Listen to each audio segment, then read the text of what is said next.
Hi friends, எல்லோரும் எப்படி இருக்கீங்க? நல்லா இருப்பீங்க. நான் நல்லா இருக்கிறேன். அப்புறம் இன்றைக்கி நான் என்ன பண்ணி காட்ட போகிறேன்னா, கீரையில் நிறைய போட்டிருக்கேன். கீரை நல்லா உடம்புக்கு நமக்கு நல்ல சத்தான ஒரு பொருள். நல்ல கீரை நிறைய வாங்கியிருக்கிறேன், பார்த்துப்பீங்க. நான் இன்றைக்கி சிறுகீரையில் உங்களுக்கு குழம்பு போட்டேன், பருப்பு வச்சு சாம்பார் பொடிலாம் போட்டு. இப்போ சிறுகீரையில் ஒரு கூட்டு பண்ணி காமிக்கிறேன், சரிங்களா? அதுக்கு என்னென்ன பொருள்னு சொல்கிறேன், ஓகேங்களா? அந்த பாருங்கள், சிறுகீரையை நல்லா கழுவி நல்லா நறுக்கி கொஞ்சம் நீங்கள் நறுக்கணுன்னா எப்படின்னா அப்படி சேர்த்து பிடிச்சிக்கோங்க. பிடிச்சிக்கிட்டு சும்மா அங்கிட்டு இங்கிட்டு 2 இலை இழுத்து அப்படி நறுக்கி இப்படி வச்சுக்கோங்க.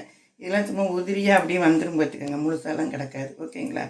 அதனால் இது ஒரு 2 கட்டு நான் எடுத்திருக்கேன். சின்ன கட்டு தான் 2 கட்டு கீரை நறுக்கி வச்சுருக்கேன், ஓகே. அப்புறம் பார்த்திங்கன்னா பாசி பருப்பு குழம்புக்கு நான் 1 டம்ளர் உங்களுக்கு போட்டு காமிச்சேன். இதுக்கு கூட்டுக்கு ரொம்ப தேவை கிடையாது, ஏன்னா நம்ம புளி ஊற்ற போகிறதுல எதுவும் இல்லை. இந்த பொருளை வச்சு தான் பண்ண போகிறோம். அதனால் இதுக்கு 1/2 கிளாஸு கீரை தான் ஜாஸ்தி இருக்கணும். அதனால் 1/2 கிளாஸு பாசிப்பயிறு எடுத்து நல்லா கழுவி தண்ணி ஊற்றி வச்சுருக்கேன். இதில் எப்படி பொருள் சேர்த்து உங்களுக்கு நான் வைக்கிறேன்னு சொல்கிறேன், ஓகேங்களா? அதுக்கு முறை அதுக்கு தேவையான பொருட்கள் இதெல்லாம் நான் ஒன்று ஒன்றா போடுறேன் பாருங்க. இதுக்கு தக்காளி 3 தக்காளி கட் பண்ணி வச்சுருக்கேன். ஒரு 5 பச்சை மிளகாய் அந்த மாதிரி கீறி வச்சுருக்கேன். வெங்காயம் நிறைய போடுங்க. நான் சாம்பார் வெங்காயம் எடுத்து இப்படி ஒரு கிண்ணம் வச்சுருக்கேன். நீங்கள் பெரிய வெங்காயம் இருந்தால் அதையும் கொஞ்சம் பெருசாக கட் பண்ணி வச்சுக்கோங்க. அப்புறம் பூண்டு நல்லா ஒரு கை தாராளமாக போடுங்க. இதுதான் நம்மளுக்கு அந்த கீரைக்கு கொடுக்குற ஒரு நல்ல ஒரு கூட்டுக்கு ஒரு நல்ல ஒரு பெனிஃபிட்டு. அப்புறம் பெருங்காயத்தூள் இருக்கிறதுக்கு ஒரு 1/4 டீஸ்பூன் போட்டுக்கலாம். இதுக்கு மஞ்சத்தூளும் 1 டீஸ்பூன் போடுங்க, என்ன? அப்புறம் கருவேப்பிலையும் கொஞ்சம் வாசத்துக்கு போடணும் பார்த்துக்கோங்க. சீரகம் இதுக்கு 1 டீஸ்பூன். அப்புறம் தாளிக்கிறதுக்கு எண்ணெய், வெங்காயம், அப்புறம் கருவேப்பிலை, 3 வத்தல், அதுக்கு தாளிக்கையும் சீரகம் போடணும், கடுகு போடணும். இவ்வளோதான் இதுக்குரிய பொருள் பார்த்திங்கன்னா. இதை நான் எப்படி போடுறேன்னு பாருங்கள், ஓகேங்களா?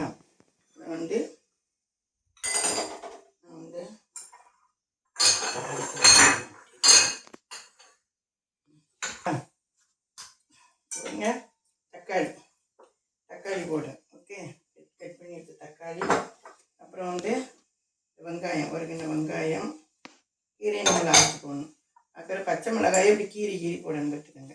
பச்சை மிளகாய், அப்புறம் சீரகம் போட்டுருங்க, அந்த 1 டீஸ்பூன் சீரகம். அப்புறம் பூண்டு வச்சுருக்கோம் பார்த்தீங்களா? பூண்டு நல்லா இப்படி 1 கை பூண்டு போடுங்க, சரிங்களா? வாசலாம் நல்லா வரும் பார்த்துக்கோங்க, பச்சை வடைலாம் அடிக்காது கீரைக்கு. ஏன்னா இதுதான் நமக்கு போடுற அது பொருள். அப்புறம் கருவேப்பிலை, இதில் நல்லா 1 கை கருவேப்பிலை நல்லா அப்படி கிச்சன் கழுவி வச்சுருக்கேன். 1 கை கருவேப்பிலையும் போடுங்க. கீரைக்கு கருவேப்பிலை போடுறமே நினைக்காதீங்க, சரிங்களா? அப்புறம் அந்த மஞ்சள் தூள் நல்லா 1 டீஸ்பூன் போடுங்க, நேரத்துக்கு நம்மளுக்கு, ஓகேங்களா? அது போட்டாச்சு. அப்புறம் பெருங்காயம், வாசத்துக்கு பெருங்காயம்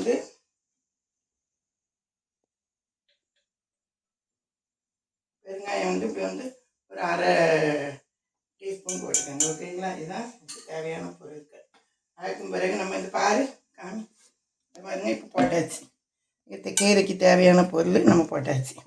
இனிமேல் நம்ம கீரையை பருப்பு நம்ம இப்படி நல்லா கீரை தான் எப்படி கூட்டு மாதிரி வருதுன்னு பாருங்கள். கீரையை நம்ம அள்ளி வச்சிடலாம் இல்லை, ஓகேங்களா? அள்ளி வச்சுட்டு தண்ணியும் உப்பும் நம்ம சேக் பண்ணி பார்த்துக்கோங்க. தண்ணி இதுக்கு நம்ம ரொம்ப ஊற்றக்கூடாது. தண்ணி இதுக்கு ரொம்ப ஊற்றாதீங்க, குழம்பு மாதிரி ஆகிடும். இது 1/2 லிட்டர் ஊற்றுங்க. இந்த 1/2 லிட்டர் தண்ணி ஊற்றுங்க, ஓகேங்களா? 1/2 லிட்டர் தண்ணி இதுக்கு போதுமானது. 1/2 லிட்டரு. அப்புறம் இன்னும் ஒரு 1/2 டம்ளர் போல் அப்படி சொல்லுவோம் பார்த்தீங்களா? அந்த அளவு ஊற்றிக்கோங்க. இதுக்கு போதும், கரெக்டாக கூட்டுக்கு. வேறு ஒரு 1/2 டம்ளர் தண்ணி, ஓகே? தண்ணி. அப்புறம் நம்ம இதுக்கு தேவையான உப்பு போடுறோம். இதுக்கு பிற உப்பு பார்த்துக்கலாம். இப்போ இதுக்கு நான் ஒரு 2 டீஸ்பூன், சின்ன ஸ்பூனுக்கு ஒரு 2 டீஸ்பூன் போடுறேன், ஏன்னா கைத்தானம், ஓகேங்களா? 2 டீஸ்பூன் உப்பு போட்டாச்சு. அவ்வளோதான். போட்டு நல்லா இதை கிண்டி பாருங்க, நல்லா இப்படி கிண்டி உப்பு போட்டு இப்படி தான் வரும். நமக்கு பருப்பு கீழே இருந்து இந்த கீரை எல்லாமே உங்களுக்கு கீழே இதாகி பருப்போடு சேர்ந்து இப்படி வந்துடும் பார்த்துக்கோங்க. தக்காளி இதெல்லாம் போட்டு இப்படி கிண்டி மேலே வச்சு இந்த மாதிரி தண்ணி அவ்வளோதான் இருக்குது பார்த்தீங்களா? இவ்வளோ தண்ணி தான். போட்டு நம்ம அடுப்பில் வச்சு பற்ற வச்சு இதுக்கு வந்து ஒரு 3 விசில் கரெக்டாக 3 விசில் விட்டு அடைச்சி உங்களுக்கு எப்படி இருக்குது கூட்டுங்கிறத தாளித்து காமிக்கிறேன். ஓகேங்களா? பற்ற வச்சு 3 விசில் வச்சு நான் உங்களுக்கு எப்படி இருக்குன்னு பார்க்குறேன். ஓகேங்களா? வச்சாச்சு. எல்லாம் வச்சு பருப்பு அடியில் கிடக்கு எல்லாம் இருக்கும். நம்ம போட்டு இதுக்கெலாம் கரண்டி தேவையில்லை. ஏன்னா நம்ம இதுக்கு தண்ணி கம்மியாக தானே வச்சுருக்கோம். அதனால் வெளியில் வராது. தண்ணி அதிகமாக வைக்கும்போது அந்த கரண்டி நான் கண்டிப்பாக போட்டுருவேன். ஓகேங்களா? போட்டு விசில் போட்டு 3 விசில் வந்தோடனே உங்களுக்கு எப்படி இருக்குன்னு நான் சொல்கிறேன். அப்புறம் தாளிப்பு போடணும். ஓகே? நான் வந்து கீரை நிறையா இருந்துச்சு பார்த்தீங்களா? அதனால் 5 விசில் வச்சேன். ஓகேங்களா? அதனால் 3 சொன்ன ஒரு 5 விசில். ஓகே, இப்போ நம்ம 5 விசில் அதை அடிச்சுட்டு திறந்து பார்ப்போம். ஓகே,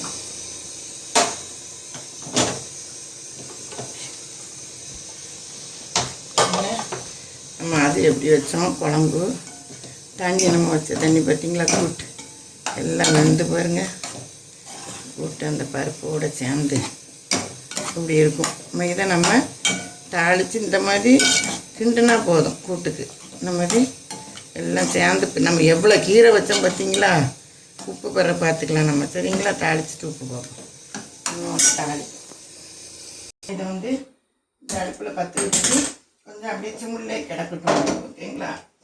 அது அப்படியே நம்மளுக்கு இதை தாளித்து ஊற்று வரைக்கும் அது அப்படியே சிம்மிலே இருக்கட்டும். நம்ம இதை அடுப்பை பற்ற வச்சு தாளித்து ஊற்றி உங்களுக்கு உப்பு எப்படி இருக்குன்னு நான் சொல்கிறேன். ஓகே, இது வந்து உங்களுக்கு சிம்மில் பாருங்கள் இப்படியே கிடந்து கீரை நல்லா ஒரு 2 கிண்டி பாருங்கள். நல்லா இப்படி செமி கிரேவி மாதிரி இப்படி இருக்கும் பாருங்கள். பூண்டு தக்காளி இதுக்கு எல்லாம் வாசனை பாருங்கள். அப்படி கூட்டை எடுத்து வச்சு இந்த கல்யாண வீடுகள்லாம் கீரை கூட்டுன்னு ஒன்று வைப்போம் பார்த்தீங்களா? அந்த மாதிரி இருக்கும். இந்த இப்போ நம்ம எண்ணெய் ஊற்றிக்கலாம் தாளிக்கிறது. ஓகேங்களா? கொஞ்சம் தாளிப்பு கொண்டு கீரைக்கு கொஞ்சம் சாப்பிட்டு 2 ஸ்பூன் ஊற்றிக்கணும். அப்புறம் வந்து சும்மில் வச்சுக்கிட்டு கடுகு உளுந்தம் பருப்பு வச்சுக்கலாம். ஓகேங்களா? அப்புறம் வந்து எப்பவும் போல் நம்ம அப்புறம் வந்து வத்தல் எப்போவுமே தாளிக்கிறதுக்கு நீங்கள் வந்து 2 வத்தல் போட்டிங்கன்னா எல்லாத்துக்குமே நல்லாயிருக்கும். போட்டுக்கோங்க. ஓகேங்களா? அப்புறம் வந்து செஞ்சுட்டு சீரகத்தை பாருங்கள். அப்படியே சீரகத்தையும் போட்டு எப்படி பொடிக்கிட்டு பாருங்கள். சீரகத்தையும் போட்டுட்டு இப்படி பொடிஞ்சு வந்த பிறகு தான் நம்ம வந்து அப்போல்லாம் இந்த வெங்காயத்தை போட்டுட்டு நம்ம இந்த மாதிரி தாளிப்புலாம் போட்டோம்னா ஒரு மாதிரி நல்லா பொரியாது. கொடுத்தாங்க நமக்கு அந்த பொரிஞ்சது தான் நல்லா ஒரு இதுக்கு வந்து வாசனை கொடுக்கும். அப்புறம் வந்து நம்ம வெங்காயத்தை போட்டுக்கணும். வெங்காயத்தை வந்து வெங்காயத்தை தண்ணி தட்டு இருக்கும் பார்த்தீங்களா? அதனால் நம்ம வெங்காயத்தெல்லாம் அதுக்குள்ளே போட்டு நறுப்பை இறக்கி வச்சுக்கிட்டு நல்லா முருகை தாளித்து அதில் ஊற்றி எடுத்தால் அதான் கீரை என்ன உருண்டைக்கீரை. அது என்ன கீரை? சிறுகீரை கூட்டு. இந்த மாதிரி நல்லா ஒரு பாசிப்பருப்பு போட்டு பாசிப்பருப்பில் வந்து நல்லா ப்ரோட்டீன் இருக்குது. கீரையில் வந்து நல்லா அயன் இருக்குது. வேறு நமக்கு பூண்டு வெங்காயம் அதெல்லாம் போட்டு எல்லாம் போட்டு பெருங்காயம் டைஜஷன் எல்லாம் போட்டு இப்படி ஒரு கீரை கூட்டை வச்சு கீரை நமக்கு போதுமான அளவு வேணுங்கிற அளவு கிடைக்கிது. போட்டு ஒரு நாளைக்கு ஒன்று பண்ணி சாப்பிட வேண்டியது தான்.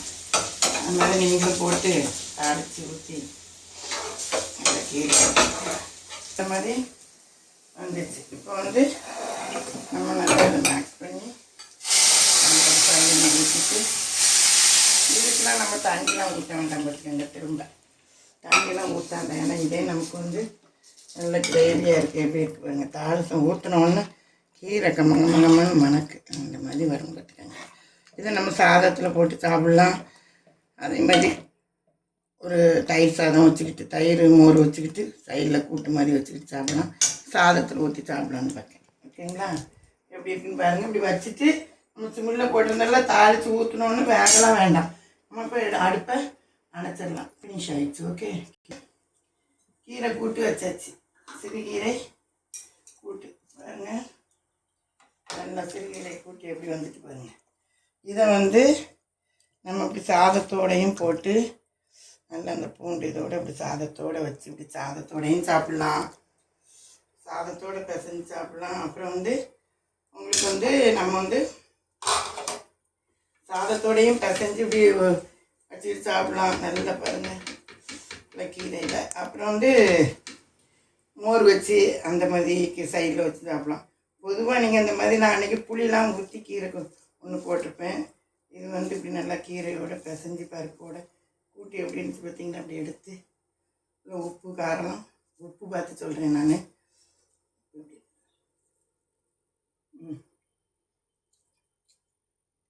இப்படி போட்டு கீரையை நீங்கள் பொரியல் பண்ணி சாப்பிட்றதுக்கு நல்லா இப்படி கீரையில் போட்டு பிசைஞ்சு இந்த பாருங்கள் நல்லா சேர்த்து நல்லா பிசைஞ்சு இப்படி உருண்டை பிடிச்சி